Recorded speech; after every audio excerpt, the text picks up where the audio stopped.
এটা ছিল আমাদের 2025-এর প্রথম বিয়েবাড়ি। বিয়েবাড়িতে গিয়ে দেরি না করে চুপচাপ খেতে বসে গেছি। না, বিয়েবাড়িতে গিয়েছি অনেকক্ষণ হয়েছে। ফটো তুলেছি, সবার সাথে গল্প করেছি। তারপরে বলল টেবিল ফাঁকা আছে, চলো এবার খেতে বসি। তাই খেতে বসে গেছি। আর আজকে ছিল মেয়ের বিয়ে, তাই ওনারা মাংস করতে পারেনি, মাছ করেছে।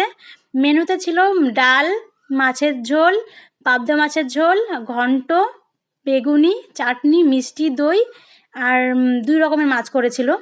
তো খাবারগুলো খুব টেস্টি হয়েছিল। আর জানো আমার টেবিলে একটি মাসি বসেছে, উনি আমাকে বলছে, "তুমি আমাদের ইউটিউবার মামি। তোমার ভিডিওগুলো খুব ভালো লাগে।" আর আমি তো ইউটিউবে ভিডিওই বানাই না, তবুও আমাকে ইউটিউবার নাম দিল। ভাবলাম এবার থেকে ইউটিউবে ভিডিও বানাতে হবে তাহলে। আর এই পাবদা মাছের ঝোলটা হেভি হয়েছে খেতে। আর রান্নাটা করেছে আমাদের একটি দিদি। উনি খুব ভালো রান্না করেন। আর জানো আমাদের পাড়ার না সবাই আমার ভিডিওগুলো খুব ভালোবাসে। আমাকে দেখলেই বলবে, "তুমিও তোমার ভিডিওগুলো দেখি, তোমার ভিডিওগুলো খুব ভালো লাগে।" কিন্তু যখন ভিডিও অন করি কেউ আসতে চায় না। সবাই লজ্জায় ভিডিও থেকে সরে যায়। হেসেই পাগল হয়ে যায় ওরা।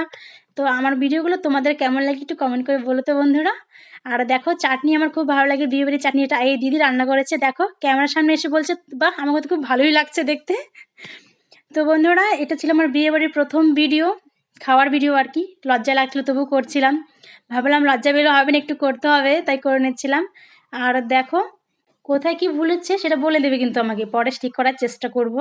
আর আমার মিষ্টি খেতে ভালো লাগে না, তাই মিষ্টি নিইনি। আর টক দইটা খেতে খুব ভালো লাগে, তাই টক দইটা নিয়ে নিলাম। তো বন্ধুরা আজকের ভিডিও এতটাই। টাটা বাই বাই, সবাই ভালো থেকো, সুস্থ থেকো।